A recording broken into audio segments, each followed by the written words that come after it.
All right, welcome back. We are talking about the Southern Baptist Convention, SBC24. This is the third video in this little series I'm making right now about some of the hot topics that were talked about. And if you haven't watched my previous videos, I want you really to go back and watch them because in the first one, we talk about how things work in the SBC and how we made changes in our church because we are concerned about some of the things. And the last one, just some of the things that happened, my impressions of the convention and some of the motions that took place. I want to take this one to talk about some hot topics, some really big things that were discussed. Number one is the vote for the president of the Southern Baptist Convention. Always very important. Say why. I mean, this is not somebody who works for the convention. It is usually a pastor or somebody like that who does this.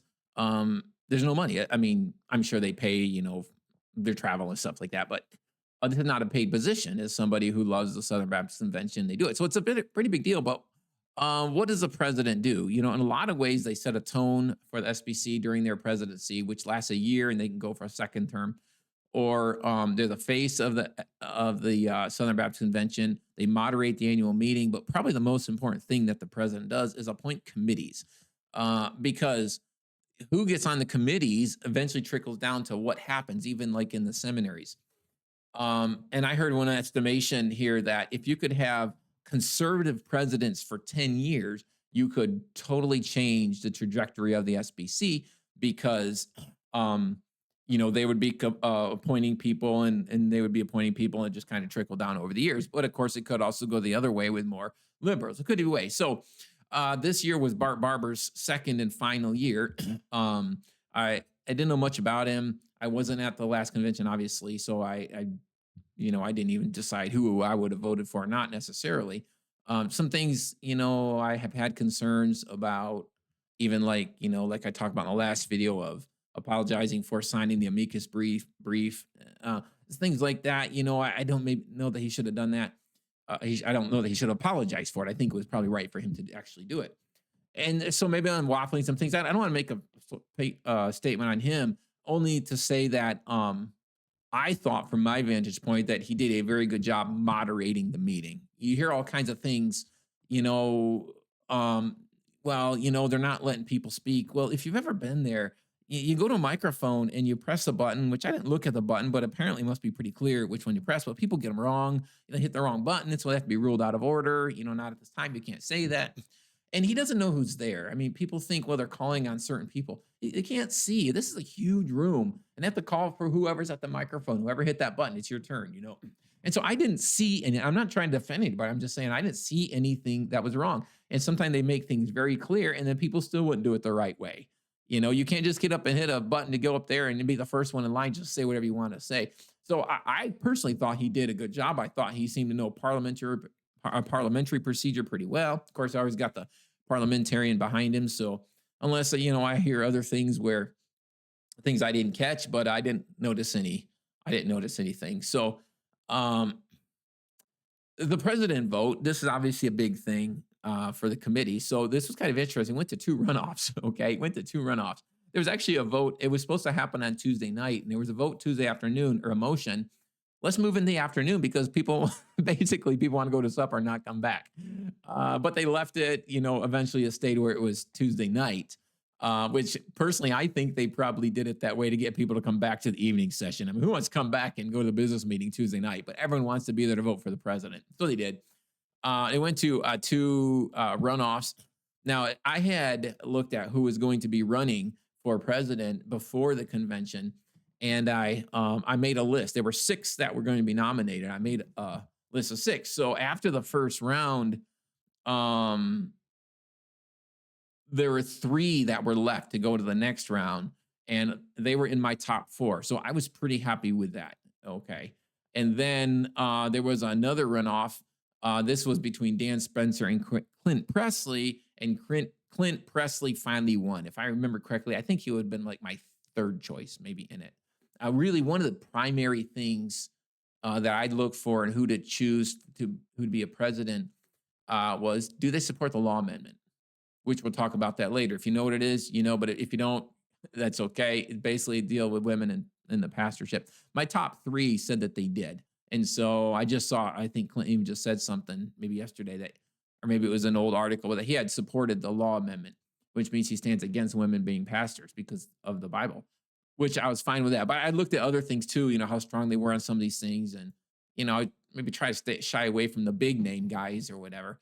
But I think I'm happy with that. I don't know much about the guy, but him saying that he agreed with the law amendment shows that at least he wants to stand on the Bible. So, I'm okay with that. He was in the top 3 of the 6, as far as my opinion goes, if you want my opinion. Then, of course, you have the first vice president, the second vice president. And as somebody humorously noted there, nobody knows what the second VP does, right? But anyway, you have those. So that was the president. It'd be Clint Pressley. We'll see how he does. I, like I said, I don't know much. I think I watched an interview with him. As far as I remember, he's kind of well spoken. So that's good. We'll see how that goes. And hopefully he will stand on things that are right. And again, he doesn't have authority in the church, but he can set a tone and he can decide who to nominate for committees. And so you just, pray that he'll do a good job on that. Resolutions are a big thing that happens in the Southern Baptist Convention. They're not binding. They're just things that are done to show where they are. And there were a lot of them this year. We did not get to 2 of them, one dealing with pro-life and one dealing with non-disclosure agreements, just because we just simply ran out of time. People want to amend things and talk about things. It takes forever, and then you just simply run out of time.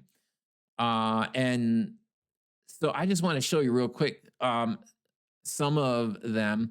If I get the right one here. This was published here. Of course, there were some amendments to some of these. In integrity and SBC leadership, there have been some problems with that over the years. And so that was one of them. I'm not going to read, goodness sakes, these are long. On defending religious liberty, one of my hot topics, right? Past that one. Some of these did have some amendments. Just war, the pursuit of peace. You can find these online. You can read them if you want to. On justice and peace in the aftermath of the October 7th attack on Israel. Okay, we want to stand with Israel. Yes. Okay, we didn't get to that one. Like I said, I would not be surprised if it shows up next year. Ethical. Now, this was a little more of a hot topic, dealing with IVF. There was some passionate in speaking about it. In the end, it did pass. I think there was some kind of amendment. I don't remember if the amendment passed or not. And so that's a little more of a hot topic. Basically, it's the idea of, it's not so much totally against IVF, but be really careful because we are so pro-life. We don't like creating all these lives and leave them to die. So whether you are for or against IVF, if it aired one way, it aired more on the side of life and anti-abortion. So if you're more conservative like I am, you should be happy with that, even if you think that IVF is a good thing. For me personally, I haven't made huge stands on it because I have to study it more to see, what my opinion would be. On the God-given rights and responsibility of parents, and I'm sure there's reasons all these were put in there.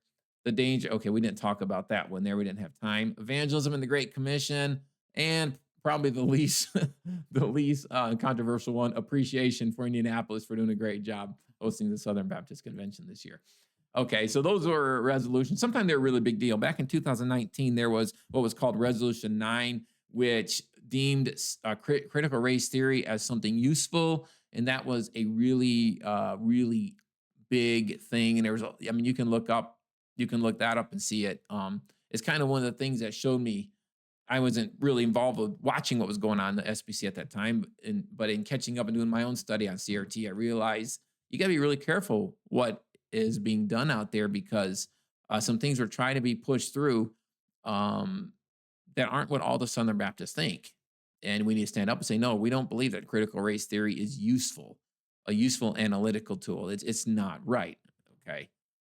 So nothing is binding in resolutions anyway to it. It just kind of shows the world watching where the Southern Baptist stands.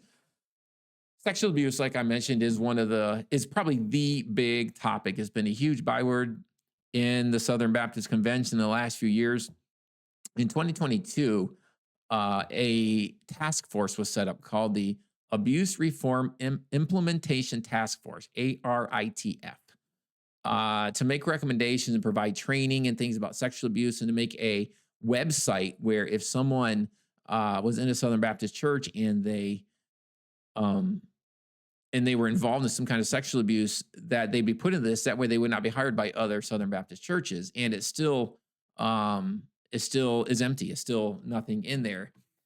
And when they gave their report, of course, why is nothing really happening here? And they said there's been a lot of insurance issues, a lot of struggles, a lot of insurance issues. And again, you don't know if you're not in the committee exactly what's going on.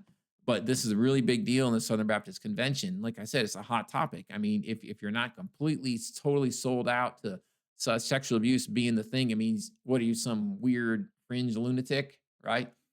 Because I think it's been overblown to the idea that everybody in the Southern Baptist Convention is guilty of sexual abuse, and just simply is not the case.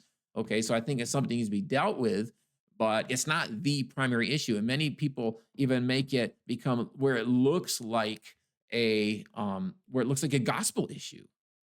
And I was reading some today. I don't remember. JD Greer may have written it. He says this is a gospel issue. Well, because Jesus would come and he would help these less fortunate, whatever. Well, the gospel is not about sexual abuse. The gospel is about all of us having sinned and fallen short, and Jesus saving us and us having faith in him. Okay, but this is kind of the thing. If you want to virtue signal, it has to be all about sexual abuse. So this is kind of a big deal. Everyone's wondering what's going on with this group.